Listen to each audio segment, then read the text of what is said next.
वो भी मिल जाए तो सत्संग नहीं मिल पाता है जीव को, क्योंकि एक जन्म से नहीं अनेक जन्मों से ये जीव कर्म का मारा हुआ, कर्म का भार ढोते ढोते इसको इंसान का चोला मिल तो गया, लेकिन पिछले कर्मों की गठड़ी सिर के ऊपर आप है। सभी को प्यार भरी राधा स्वामी जी।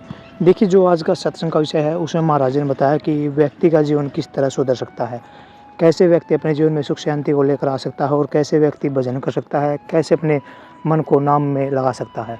और साथ ही महाराज जी ने बताया कि जीवन में कितनी परिस्थितियाँ कठिन आए, आपको घबराना नहीं है। अगर आप घबराओगे तो आप ना तो भजन कर पाओगे, ना ही उन परिस्थितियों से लड़ पाओगे। अगर आपको परिस्थितियों से लड़ना है तो आपको गुरु की शरण लेनी पड़ेगी और गुरु के बताए गए मार्ग पर चलकर अपने जीवन का जो भविष्य है वो सुधारना पड़ेगा। और साथ ही गुरु महाराज ने बताया कि अगर हमारे परिवार में दुख आता है तो उस दुख को हम किस तरह झेल सकते हैं। और साथ ही बहुत प्यारी प्यारी बातें महाराज ने सत्संग बताई है। तो चलिए आपका कीमती समय सत्संग को शुरू करते हैं। कृपया प्यारे प्यारे सत्संग को पूरा सुनकर और महाराज जी के इन प्रवचनों को आप अपने जीवन में उतार कर आप अपने जीवन को भाग्यशाली अवश्य बनाइए।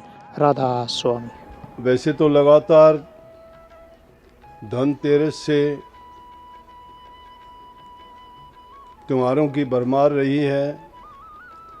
धनतेरस पहला था, उसके बाद छोटी दिवाली आई, बड़ी दिवाली आई, विश्वकर्मा डे आया, गोवर्धन पूजा थी उसी दिन कल की, और आज भैया दूज है।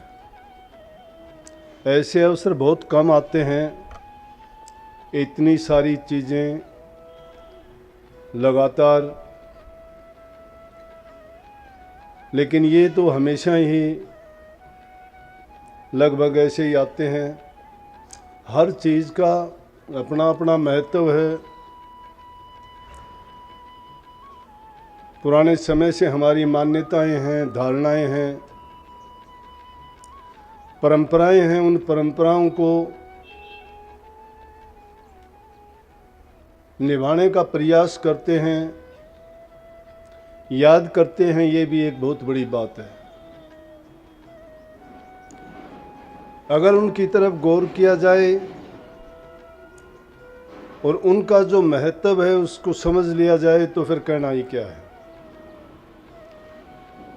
जिस राज्य की नाम लेके कल्पना करते हैं, कह देते हैं कि राम राज्य है, अगर उन सब बातों को मान लिया जाए तो राम राज्य आज भी है। अगर हम ये कहें कि सतयुग में पाप नाम की कोई चीज़ नहीं थी, कपट नहीं था, छल नहीं था, बेईमानी नहीं थी, आज भी अगर उन बातों पर चलें जो उस ज़माने की थी तो आज सतयुग भी है। लेकिन कमी किस बात की रही कि धीरे धीरे समय के साथ साथ हमने उनको परंपराओं का रूप दे दिया, सिर्फ मान्यता रख ली गई, लेकिन जो उनका असली महत्व था उससे वंचित हो गए। सत्संग को पूरा सुनिए। आज भी बुराई के प्रतीक के रूप में रावण को जला के हम खुशियां मनाते हैं, लेकिन जिस रूप में रावण को जलाया गया था वो अवगुण हमारे अंदर आज भी विद्यमान है। श्री रामचंद्र जी को मर्यादा पुरुषोत्तम कहा गया था। आज भी अगर उन मर्यादाओं को कोई मानता है, उन पर चलता है, तो वो भी राम जैसा मर्यादा पुरुषोत्तम बन सकता है। लेकिन फिर भी जब वो दिन आते हैं, हमें उनकी याद दिलाते हैं, उनके महत्व हमारे दिमाग में आते हैं, तो उन बातों के बारे हम गौर करके सोचने पे मजबूर हो जाते हैं। उस युग में जो हुए थे उनके अनुसार तो हम नहीं चल सकते, ये इंसान की भी मजबूरी है। आज अगर इंसान ये चाहे कि उस ज़माने में जिस प्रकार से लोग उन चीज़ों का पालन करते थे हम भी करें, नहीं कर सकते, क्योंकि उस युग की और आज के युग की तुलना करेंगे तो इंसान किसी भी रूप में उस इंसान के बराबर नहीं है। आज विज्ञान का युग है। कोई भी बात किसी को बताई जाती है, ज्ञान की कसौटी पर जब तक वो खरी नहीं उतरती कोई भी इंसान उसको मानने के लिए तैयार नहीं होता। बड़े तर्क वितर्क करते हैं। आज इंसान की उतनी लंबी उम्र नहीं रही है। उन युगों में जिन मंत्रों का उच्चारण करके जिस तरीके से भक्ति के रूप को अपनाते थे और जो क्रियाकलाप उस समय में करते थे, आज इंसान नहीं कर सकता। इंसान की लंबी उम्र लाखों वर्ष होती थी। हमारा इतिहास इस चीज का गवाह है।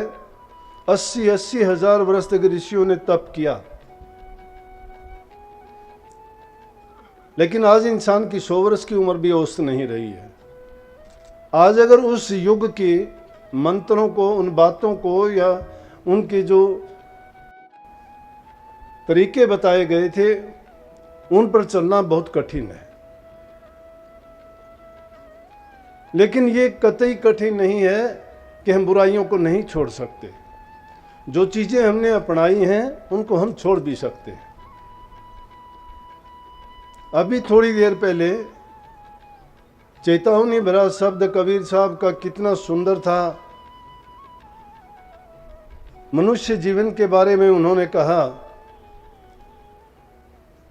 कि इंसान का जीवन बहुत कम समय के लिए मिलता है, लेकिन इसका महत्व अगर समझ जाते हो तो इससे महत्वपूर्ण जन्म, जीवन और समय किसी को नहीं मिलता। 84 लाख प्रकार के जीव जंतु, पशु पक्षी, जितने भी सृष्टि पर जीवधारी हैं, वो 4 खान में बटे हुए जीव हैं। किसी में भी इतने गुण, इतना ज्ञान और इतना करने का तरीका और ना ही उन योनियों में गुरु किसी रूप में नहीं मिलता है। अब गुरु का महत्व समझ लिया जाए, इंसान के रूप में ही गुरु मिलता है। लेकिन गुरु कौन? गुरु ज्ञान का दाता है, गुरु भव बंधन के काटने वाला है, गुरु अज्ञान के मिटाने वाला है, गुरु भ्रमों का निवारण करने वाला है, गुरु बुराइयों से हटा के अच्छा और सद्मार्ग पर चलाने वाला गुरु है। गुरु का मतलब ज्ञान है, समझ है, विवेक है। जिस व्यक्ति में वो प्रकट है उसको संत और गुरु के रूप में हम मानते हैं। लेकिन जिसमें वो चीज प्रकट नहीं है, क्योंकि पहचान नहीं है, जीव को क्या पहचान है ये गुरु है या नहीं है। देखा देखी हम मानना शुरू कर देते हैं। कुआं होता है जिसमें पानी नहीं है, प्यासा अगर उसके पास जाता है उसको पानी नहीं मिलेगा, प्रयास करेगा विफल चला जाएगा। लेकिन वो हट करके कुएं पर बैठा रहेगा कि मैंने पानी यहां से पीना है, कहां से पानी मिलेगा? नहीं है पानी उसके अंदर, कुआं है वो।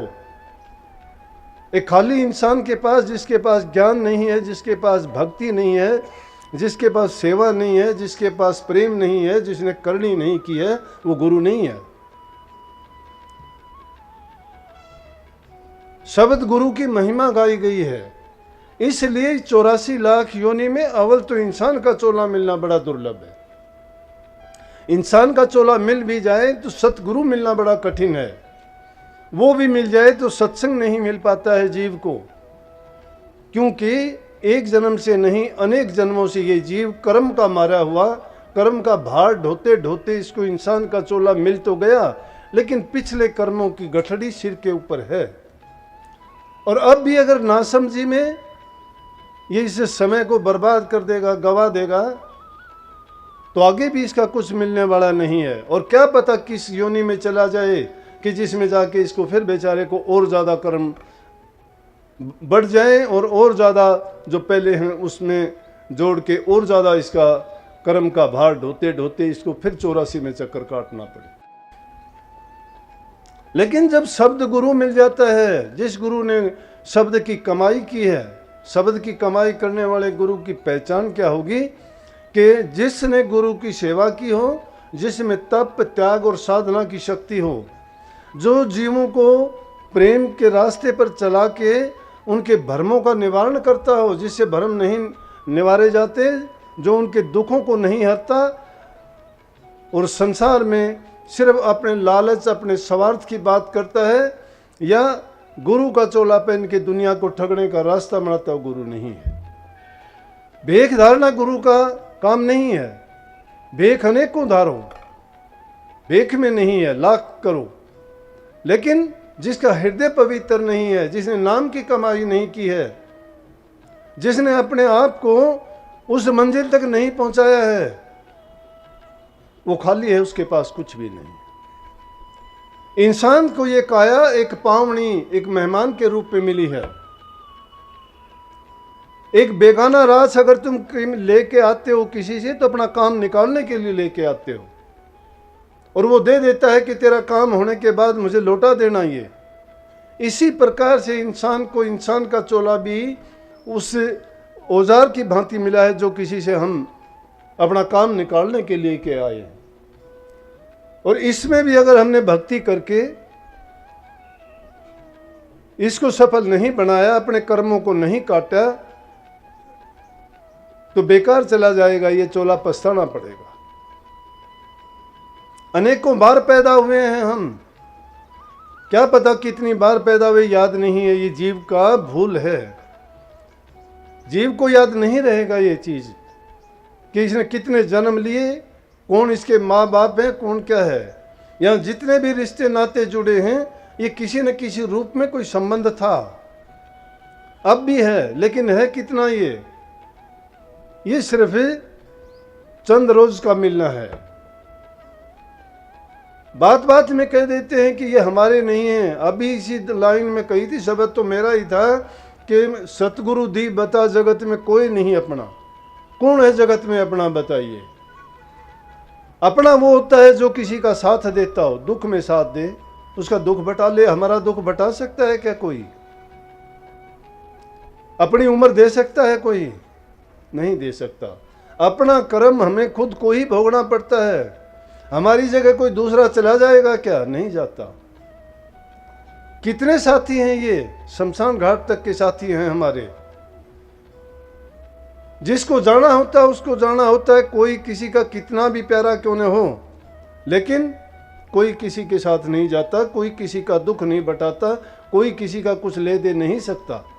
सवाल कर सकते हो तो फिर गुरु करने का फायदा क्या है? गुरु भी इसी प्रकार से हमारा कोई हित नहीं कर सकता। गुरु कर सकता है, करने का तरीका बताता है। जब वे सृष्टि में कोई रोग तकलीफ बीमारी है तो उसका इलाज और दवा भी है। उन पापों और उन कर्मों को काटने के लिए गुरु ने तरीका निकाला है कि नाम रूपी दवा पिलाता है। वो भक्ति करने का जो तरीका बताता है वो सब रोगों की दवाई है, लेकिन उसका सेवन करना इतना आसान नहीं है। महाराज जी ने उसके बारे में बहुत सुंदर 2 लाइनों में एक दोहे के रूप में कहा कि कड़वा नाम कुनीन है, डरता है बीमार, तारा चंद जो खाएगा तो उतरे तुरंत बुखार। जो हमें कर्मों का बुखार, पापों का बुखार चढ़ा हुआ है, लेकिन नाम बहुत कड़वा है। कहने को सब कह देते हैं मैंने नाम ले लिया, मैंने गुरु धारण कर लिया, मैं भक्ति करता हूँ, मैं ध्यान करता हूँ। भक्ति ध्यान समाधि लगाना इतनी आसान नहीं है, परंतु ये मैं बताऊं कि दिल नहीं तोड़ना चाहता। गृहस्थियों के लिए इतना भी काफ़ी है। अगर जो हमने बुरी आदतें अपनाई हुई हैं उनसे निजात पालें तो वो भक्ति से कम भी नहीं है, क्योंकि जो बुराइयां हमने लगाई हैं दुनिया में आके, उन्हीं से तो पाप कर्म बनते हैं। एक आदमी नशे का गुलाम हो जाता है, शराब पीता है, अफीम खाता है या और दूसरी नशे की चीज़ें खाता है, अपने होश गंवा बैठता है, और होश गंवाने के बाद वो कुछ के कुछ कर्म कर बैठता है। वो कर्म करवाने वाली चीज़ कौन है? शराब है। उसके सेवन से झूठ बोलता है, पाप करता है, चोरी करता है, किसी का दिल दुखाता है, किसी को कुछ कह देता है, जबान काबू में नहीं, शरीर काबू में नहीं। जब होश खो देता है तो उस चीज़ ने जो बुरे कर्म करवा दिए और उस चीज़ को ही हमने छोड़ दिया तो कितनी बीमारियों से बच गए। सत्संग को पूरा सुनने के लिए का बहुत बहुत धन्यवाद। हम आशा करते हैं आपने सत्संग को बड़ा ही ध्यान से सुना होगा। तो जैसे प्यारी साध संगत जी, आपने सत्संग में सुना, महाराज जी ने बताया कि अगर हम नाम का ध्यान करते हैं, नाम का भजन सिमरन करते हैं, तो नाम हमारी हर प्रकार से मदद करता है। नाम हमारे जीवन में परिस्थितियों को लड़ने की क्षमता देता है और हमारे परिवार में सुख शांति को लेकर आता है। जैसा ही महाराज जी ने बताया कि जो व्यक्ति नाम का सिमरन करता है उसको ध्यान अवश्य लगाना चाहिए, क्योंकि ध्यान से ही भगवान की प्राप्ति हो सकती है, ध्यान से ही हम अपने जीवन में आगे बढ़ सकते हैं। ध्यान के बिना कुछ भी नहीं है, ध्यान से ही सब कुछ होता है। तो इसलिए गुरु महाराज जी की इन बातों को आप अपने जीवन में अवश्य उतारिए और साथ ही आप नाम का सिमरन हमेशा करते रहिए और अपने परिवार में भी नाम का सिमरन कराइए ताकि आपके परिवार का भी कल्याण हो सके। और साथ ही गुरु महाराज जी की इन बातों को आप अपने जीवन में अवश्य उतार कर अपने जीवन को भाग्यशाली और सुखमय अवश्य बनाइए। मिलते हैं जल्दी एक नए और बहुत ही प्यारे प्रवचनों के साथ। तब तक के लिए आप हमें दीजिए राधा स्वामी।